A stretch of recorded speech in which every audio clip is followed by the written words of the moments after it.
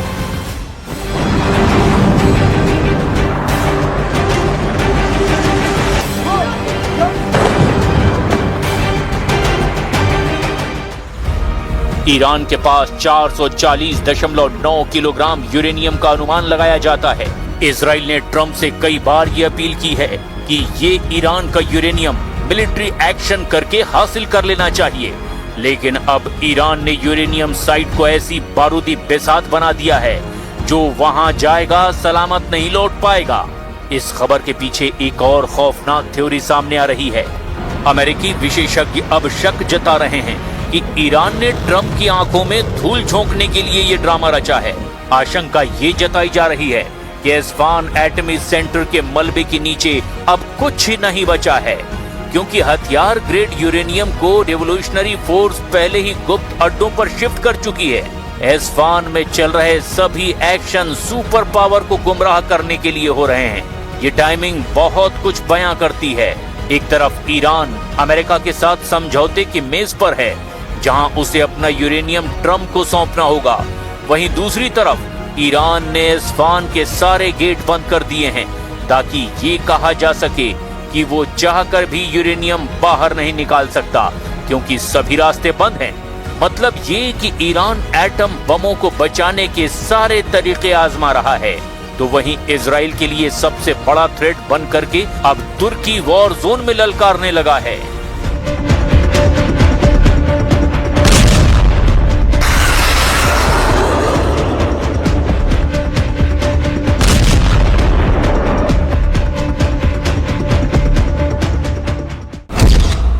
यरूशलम post की report के मुताबिक तुर्की ने इजराइल से युद्ध की तैयारी शुरू कर दी है। इसके कई सिग्नल मिले हैं, जैसे तुर्की ने सैन्य नियमों में बड़े बदलाव किए हैं। एर्दोआन ने आपातकालीन शक्तियां बढ़ा ली हैं। तुर्की ने मिसाइलों और ड्रोनों के प्रोडक्शन में तूफानी तेजी लाई है। तुर्की के लीडर लगातार इजराइल विरोधी बयानबाजी कर रहे हैं। एर्दोआन हर मौके पर नेतन्याहू को विलन ठहराते हैं। स्वयंभू खलीफा एर्दोआन को इजराइल से कई हिसाब चुकाने हैं, क्योंकि उन्हें डर है कि इजराइल आज नहीं तो कल उन्हें टारगेट पर जरूर ले सकता है। तुर्की और इजराइल की पुरानी दुश्मनी भी युद्ध की बड़ी वजह बन सकती है। इजराइल ने जब कतर पर हमला किया था, तो सबसे ज्यादा अगर किसी देश ने नेतन्याहू को बुरा भला कहा तो वो तुर्की ही था। उधर लेबनान में हिजबुल्लाह ने इजरायल ड्रोन को मार गिराने का दावा किया है। हिजबुल्लाह की ओर से जारी वीडियो में एक ड्रोन को हवा में निशाना बनाकर तबाह करते हुए दिखाया गया। हिजबुल्लाह का दावा है कि इस कार्रवाई में ईरान निर्मित 358 लोइटरिंग एंटी एयर मिसाइल का इस्तेमाल किया गया है।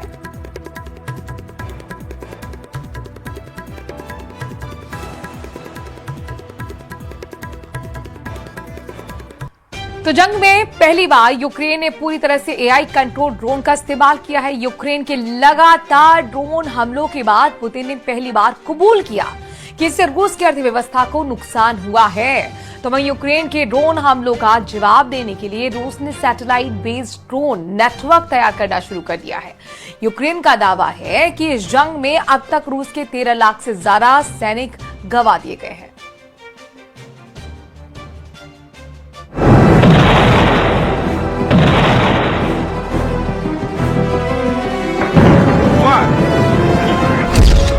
ट्रंप को ईरान और इजराइल दोनों ने जबरदस्त टेंशन दे दी है।